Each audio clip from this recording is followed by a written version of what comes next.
عالمی ادارہ صحت کے کردار کو مستحکم کر دے گی۔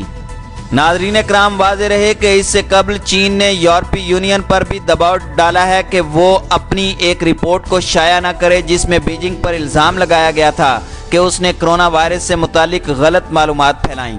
مذکورہ رپورٹ کو چین پر کی گئی تنقید میں نرمی کرنے یا پھر تنقید کو نکال کر ایک متوازن رپورٹ کے طور پر ہفتے کے اختتام سے قبل شائع کر دیا گیا تھا، کیونکہ برسلز نہیں چاہتا کہ کرونا وائرس کی وبا کے باعث اس کے عالمی تعلقات متاثر ہوں۔ یورپی یونین کی خاتون ترجمان کا کہنا تھا کہ وہ کبھی بھی اس طرح کے دوسرے ممالک سے اندرونی سفارتی معاملات اور مشکوک معاملات سمیت دوسرے ممالک کے ساتھ روابط پر کوئی جواب نہیں دیتے۔ ذرائع نے بتایا کہ رپورٹ کی اشاعت میں تاریخ کی وجہ رپورٹ کا اندرونی جائزہ لینا تھی، تاہم رائٹرز کی جانب سے حاصل کی گئی اشاعت سے قبل اور اشاعت کے بعد والی رپورٹ کے مواد میں واضح فرق پایا گیا۔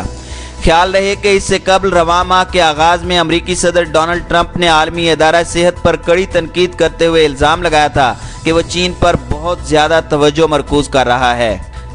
دوسری جانب سعودی عرب کے فرمانروا شاہ سلمان نے کوڑوں کی سزا ختم کرنے کے بعد کم عمر افراد کے جرائم پر سزائے موت ختم کرنے کا بھی اعلان کر دیا ہے۔ اس سے قبل سعودی عرب میں کوڑوں کی سزا ختم کر کے اسے قید یا جرمانے سے تبدیل کرنے کا حکم سامنے آیا تھا۔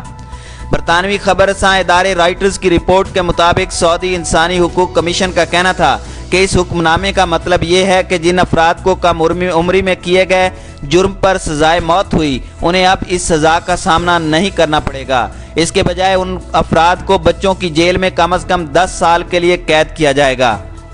ناظرین اکرام، تاہم یہ واضح نہیں ہو سکا کہ سزا میں تخفیف کے اس حکم کا اطلاق کب سے ہوگا۔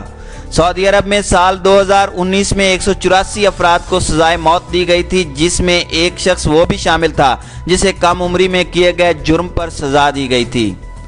ناظرین اکرام، ایسوسی ایٹڈ پریس کی رپورٹ کے مطابق سعودی عرب میں پابندیوں اور سخت اسلامی قوانین میں نرمی کے پس پردہ قوت شاہ سلمان کے جانشین اور ولی عہد محمد بن سلمان ہیں۔ ولی عہد ملک میں غیر ملکی سرمایہ کاری کو پرکشش بنانے اور ملک کی عالمی ساکھ بہتر بنانے کے لیے سعودی عرب کو جدید بنانے کا ارادہ رکھتے ہیں، تاہم اس کے ساتھ ہی وہ لبرلز، خواتین کے حقوق کے لیے کام کرنے والے رضاکاروں، ادیبوں، معتدل مذہبی رہنماؤں اور اصلاحات کے حامیوں کے خلاف کریک ڈاؤن کی نگرانی کرتے نظر آئے۔ شاہ سلمان کے جاری کردہ شاہی فرمان کے تحت سزائے موت ختم کرنے سے ملک کی اقلیتی اہل تشیع برادری کے 6 افراد سزائے موت سے بچ سکتے ہیں جو 18 سال سے کم عمر میں جرائم کے مرتکب ہوئے تھے۔ شاہی فرمان میں پروسیکیوٹر کو مقدمات پر نظر ثانی کرنے اور جو مجرمان 10 سال کی سزا بھگت چکے ہیں ان کی مزید سزا ختم کرنے کا بھی حکم دیا گیا۔ تاہم فرمان کے مطابق کم عمر افراد کی دہشت گردی سے متعلق مقدمات کو الگ طریقے سے چلایا جائے گا اور فوری طور پر واضح نہیں ہوا کہ یہ مقدمات بھی 10 سال کی قید کے پابند ہوں گے یا نہیں۔ دوسری جانب فلسطین کے صدر محمود عباس نے دھمکی دی ہے کہ اگر مقبوضہ مغربی کنارے کا اسرائیل میں انضمام کیا گیا تو فلسطینی حکام کے اسرائیل اور امریکہ سے ہوئے معاہدے کو مکمل طور پر منسوخ تصور کیا جائے گا۔ انہوں نے فلسطینی ٹی وی سے گفتگو میں کہا کہ ہم نے امریکہ اور اسرائیلی حکومت سمیت متعلقہ بین الاقوامی فریقین کو آگاہ کر دیا ہے کہ اگر اسرائیل نے ہماری زمین کے کسی حصے کا انضمام کرنے کی کوشش کی تو ہم ہاتھ باندھے نہیں کھڑے رہیں گے۔ ناظرین اکرام، واضح رہے کہ فلسطینی صدر اس سے قبل بھی متعدد مواقع پر خبردار کر چکے ہیں کہ اگر انہوں نے نام نہاد صدی کے معاہدے سے آگے بڑھنے کی کوشش کی تو فلسطینی حکام موجودہ معاہدے کو منسوخ کر سکتے ہیں۔ ناظرین اکرام، امریکی صدر ڈونلڈ ٹرمپ اسرائیل اور فلسطین کے درمیان تنازع کے حل کے لیے جنوری میں اپنی طرز کا ایک منصوبہ لے کر آئے تھے جس میں متعدد متنازع شقوں پر فلسطین سمیت دنیا بھر کے مسلم ممالک نے تحفظات کا اظہار کیا تھا۔ اس مجوزہ منصوبے میں اسرائیلی عوام کے دہائیوں پرانے مطالبات کو تسلیم کرتے ہوئے فلسطین کو محدود اختیارات کے ساتھ اقتدار دینے کی تجویز پیش کی گئی تھی۔ تاہم سب سے زیادہ متنازع بات یروشلم کو اسرائیل کا دارالحکومت قرار دینے کے ساتھ ساتھ مقبوضہ مغربی کنارے کی بستیوں اور وادی اردن کو اسرائیل میں ضم کرنے کی اجازت دینا تھا۔ فلسطینی گروپوں نے ان امریکہ اور اسرائیل کے اس مشترکہ منصوبے کو متفقہ طور پر مسترد کر دیا تھا اور اسے اپنے حقوق پر ڈاکہ قرار دیتے ہوئے اسرائیلی قبضے کے خلاف متفقہ لائحہ عمل تیار کرنے کا مطالبہ کیا تھا۔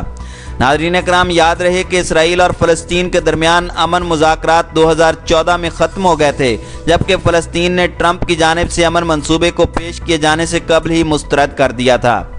فلسطین اور عالمی برادری اسرائیلی آبادیوں کو جنیوا کنونشن 1949 کے تحت غیر قانونی قرار دیتی ہے، جو جنگ کے دوران قبضے میں لی گئی زمین سے متعلق ہے، جبکہ اسرائیل بیت المقدس کو اپنا مرکز قرار دیتا ہے۔